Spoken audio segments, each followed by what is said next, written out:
I'm Juliette, I'm the cellar manager at Hither Yon, and today I'm with Richard and we're going to chat about a few things around his path and what made him want to become a winemaker and a viticulturist. Do you want to introduce yourself briefly? Certainly, Juliette. G'day everyone, my name's Richard Leask. I'm along with Malcolm, my brother, part owner of Hither Yon, and I do the operations side of the business, so winemaking and the viticulture in the vineyards. So I'm the outdoors bloke out of the two of us. Alright, well let's start at the beginning. What made you want to become a winemaker?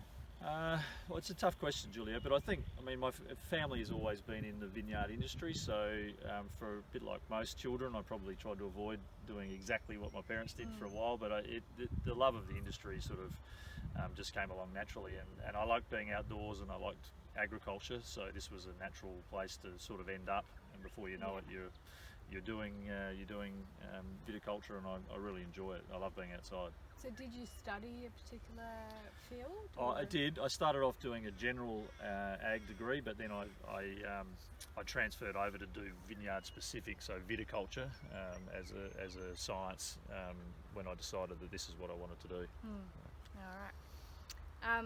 So where are we now? What are the varieties here? We're actually standing in our white Frontenac, so our Petit Blanc block here, and it's where are we? We're at the start of November, so we're just having a look at some flowering starting. So yeah, we're fingers crossed for some nice weather, and hopefully we get a good set. Would be a good start. But the vines are looking fantastic because we've had a great start to the season. We've had some great winter rains and some warm weather, so it's been good. It does look good in here. Yeah. So this is white Frontenac, and we have obviously a lot of alternative varieties around here: Alianico, Touriga. What made you want to plant all of these different varieties?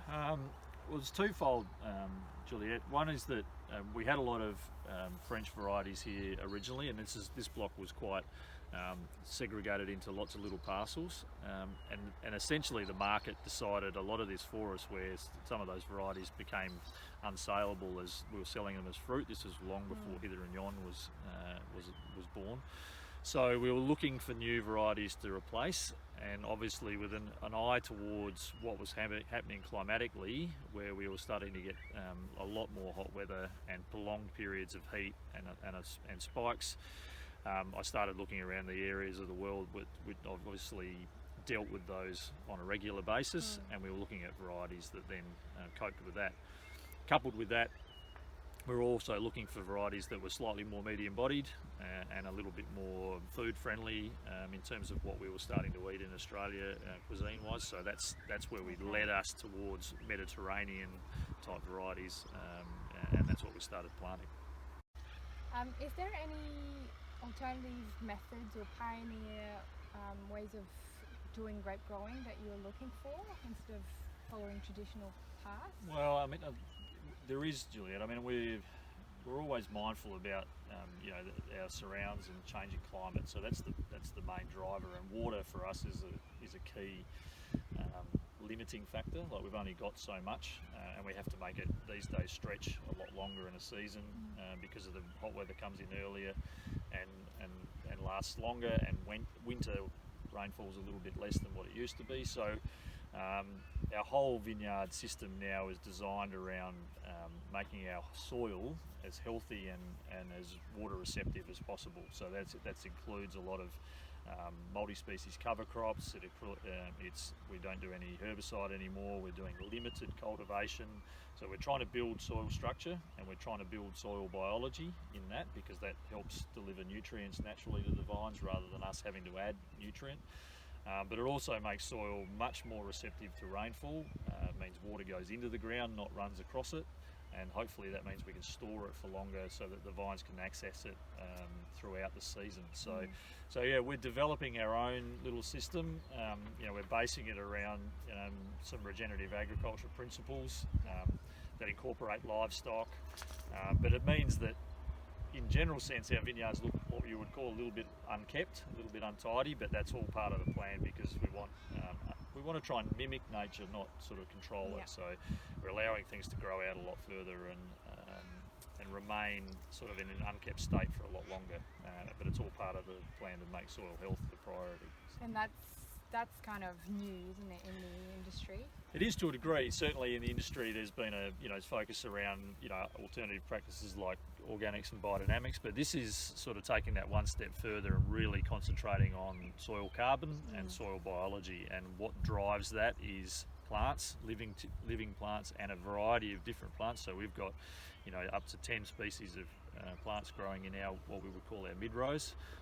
So we've got lots of diversity there, and then hopefully that then is driving diverse biology in the soil and releasing nutrient out of the soil to the vineyard. So that's the path that we're on, and we're sort of about 3 or 4 years into that, and we're seeing some interesting results. But these things take time. They're not one night fixes. Good. In terms of varieties, again, was there ever a variety that you wanted to try and you planted it and then you weren't very happy with how it went, or like it went on a way, took a path that you didn't expect it to? Or? Yeah, we haven't, by and large, everything we've planted we've picked pretty well. And the one wine that we found difficult, and that was really from a market sense, was Tanat.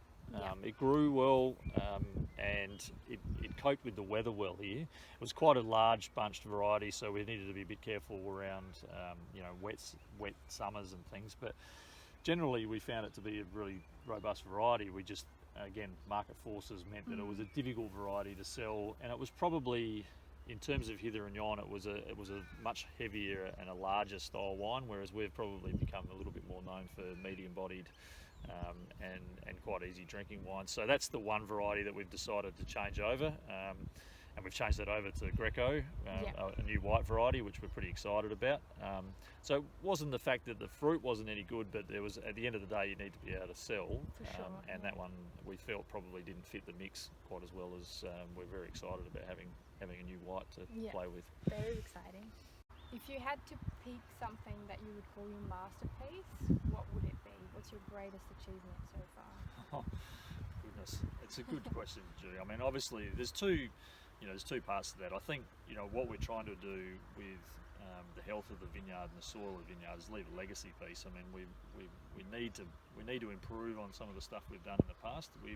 As farmers, it's okay to admit that some of the stuff that you thought was the right way to do things actually it wasn't. So we think we're correcting that, and we're working hard to leave something that is very sustainable and in a really good place for whoever comes next, whether it be a generational change or whether it be change in business. And in terms of wine, I just think we really enjoy being part of the evolution of some of the Australian landscape away from very traditional core varieties which predominate the wine landscape in Australia, and introducing people to some alternatives that we think fit our climate, and also we think are climatically responsible varieties to grow because they use a little bit less water, but also that they fit our food and our culture and our style and the way we entertain each other and people. That we'd just like to be in that conversation, that we were one of the pioneers of alternate varieties certainly in McLaren Vale and in the country. So it's just nice to try and improve on everything you do each day. So definitely, and to lead the way. Well, hopefully, yeah. And actually, do you think that eventually in Australia everybody will be doing organic or biodynamic winemaking and grape growing? Well, I think to a degree. I mean, organics and biodynamics are very specific models of farming. I'd like to think with the advent of the new sustainability program that Wine Australia is running, and that a greater understanding of soils and the way we treat them and how we can get the most out of them, that there'll be a much more focus on regenerative style of farming. I think Australia's pretty good at reducing their reliance on chemicals and pesticides and things. I think as a country we're very good at that. I think we could do more to improve the way we treat our soil and how we build the capacity in our soils, and that'll come as in time. Some of that's going to be around how things look. We've got to get used to them not looking like golf courses and looking a little bit more natural. But that's I'd like to be part of the evolution of the way we do that in Australia. Hopefully we can show that it can be done, and we can still make some fantastic wine in that way. Sounds good. In terms of another achievement was Hither Yon winning the Bushing King award last year. Was this something you ever expected to achieve? Or? To be honest, no. I mean, it's a great. I mean, it was a really fun time for the whole gang. I mean, as you know, we're a very small little company, and it was fantastic for everyone to be involved. You know, you might. You know, I'd be lying if I didn't think it'd be nice one day to perhaps do it, but I never ever thought we would. And it's just it's a great reward for a lot of perseverance and hard work from everyone that's involved, and it was nice that it was one of these new emerging varieties, which I think Nero Dabble is just such an exciting variety for McLaren Vale. I think McLaren Vale is going to be a really awesome place for it, and there's just so much to like around these new varieties that to give them a bit of impetus by winning major awards with them, then we're really excited by that. For a customer that's not used to having alternative varieties, as we call them here, what would you recommend them to start with, and why? Well, I think the Nero is a really good starting point. It has a nice structure to it, but it has a nice acid line as well, so it's quite crisp and refreshing to drink. I think it works well in either warm climate or cool climate, so you can have it at either time of the year. So I think it's a really interesting wine to start, very aromatic as well. And then there's a few blends that we're playing with at the moment. I think the Grenache Touriga is a really interesting wine. Same thing, it has a nice structure, but it also is very lifted and floral and approachable wine. It's one of mine that I'm really enjoying drinking at the moment. And then really, they've all got their nuances. I think the Carignan's a really interesting summer wine for Australia, a red wine where you can chill it a bit, but it's got a really tangy late finish on the palate. I find that quite refreshing in summer. And then Grenache, my favourite winter wine is the Grenache Mataro. I just think it's a really great example of what McLaren Vale can do in the medium-bodied style, where the Grenache plays a really uplifted role in it, and the Mataro then brings in the structure and the palate weight that carries it through. So there's the beauty with all of our stuff is that there's something for everyone. So and a bit like anywhere, I think if people come across alternate varieties, they're worth checking out, because the people that are making them, I know what we do, they're making it with real care and love, and they're really passionate about showcasing them. So don't be scared about them. I think it's a great opportunity to just try new things and expand everyone's knowledge of what's out there. Definitely, there's some great stuff. Absolutely. And finally, is there any other winery or wine region that you'd like to recommend? Obviously, we know Hither Yon and Aljavi are your favourites, but if you want to maybe tell us about your three favourite wineries of maybe Australia or even in the world, if you have any. Oh well, there's just so much fantastic wine out there, Joe. It's hard to nail it down. I mean, we're incredibly biased about where we live and work. McLaren Vale is an incredible region.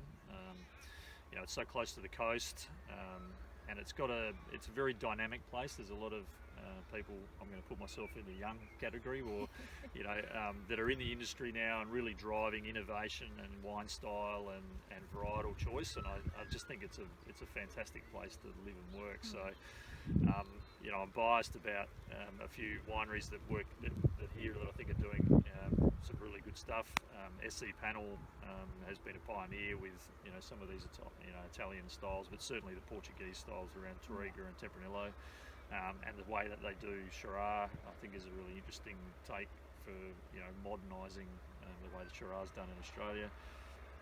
There's a couple of good wineries just down the road, like Lino Ramble, doing some fantastic stuff with extended contact in wine, and again around alternate varieties that we don't have either. So Andy's got a great range of different things to try. So I like having a bit of a poke around through that. And then there's another slightly offbeat one, which is called Dodgy Brothers. Wes Pearson and a couple of guys that I think they do a great job selecting great parcels of Grenache and playing around with them, and also they've played around with alternate varieties a bit as well. So that's probably one that's not necessarily well known, but he's making some fantastic wines. So all McLaren Vale ones, Yeah. unfortunately, but you know, I think we're doing a good job here. So might as well talk about that, put us on the map. Sure. Yeah, thank you. That's great. All right, everyone. Thank you so much for being with us today. Thank you, Richard, for Thank you, answering Julie. all of our questions. If you have any more questions, don't hesitate to ask us in the comments. We'll make sure to pass them on and get back to you as soon as possible. See you next time. See you guys.